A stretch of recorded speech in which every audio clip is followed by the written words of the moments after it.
Take a break from your busy schedule and join Harold Sala for Guidelines, a 5-minute commentary on living. A gray-haired woman in her 60s walked down the aisle of a plane, stopped by an empty seat, and asked the person sitting next to it, "Excuse me, but do you have any grandchildren?" When the very surprised person looked up and responded, "Yes, I do," the woman moved on down the aisle.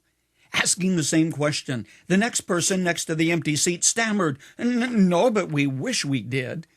Sitting down, the woman said, "Wonderful. Now let me tell you about mine." That's the way grandparents are, you know. But in a disconnected world where families are often fragmented and separated, it's getting harder and harder for a grandparent to interface with grandchildren. You can do it, however.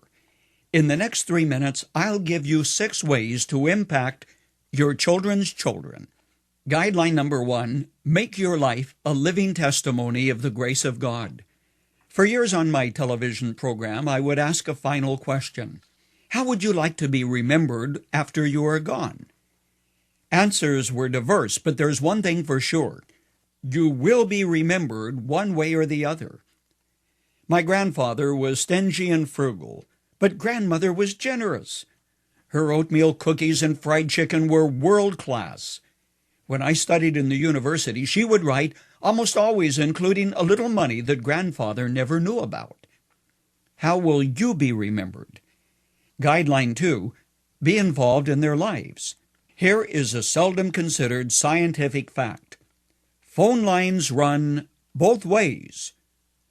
Older folks often sit by the phone waiting for it to ring, moaning and complaining that nobody calls me. Hey, friend, why don't you call your son or grandson every week? If you have several grandchildren, program their telephone numbers on your phone and call. Ask, "How are you doing anyway? Any special needs I can help with? What's going on in your life? Need a little money?" Don't think you're bothering them. You're going to keep a relationship alive. Guideline 3, take inventory of the spiritual heritage you are leaving behind. My father-in-law, Guy Duffield, was one of the most godly men I ever knew. On the night God took him home, he asked me to read Psalm 71, which says, "Even when I am old and gray, do not forsake me, O God, till I declare your power to the next generation, your might to all who are to come." Have I done that, Harold? He asked. If anyone ever did, he did just that. Guideline 4, make a record of your testimony of the redeeming grace of God. This means write letters, even ones for your unborn grandchildren.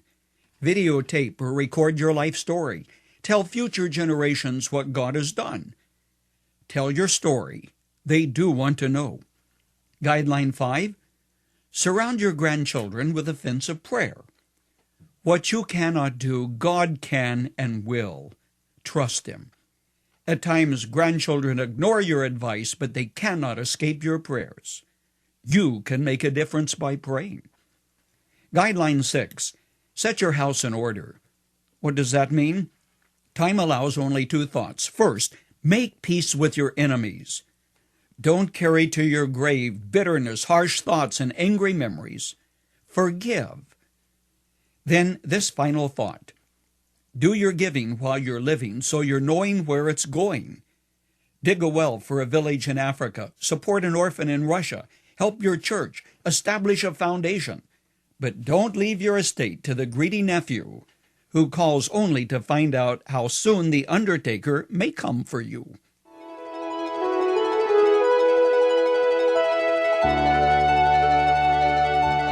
You've just heard Dr. Harold Sala with Guidelines, a 5-minute commentary on living. If you would like to listen to the program again, download a copy, subscribe to our e-commentary, or view other resources, visit guidelines.org. We would like to hear from you too. You can email us at info@guidelines.org. That's info@guidelines.org. Thanks for listening, and we invite you to join us again for the next edition of Guidelines.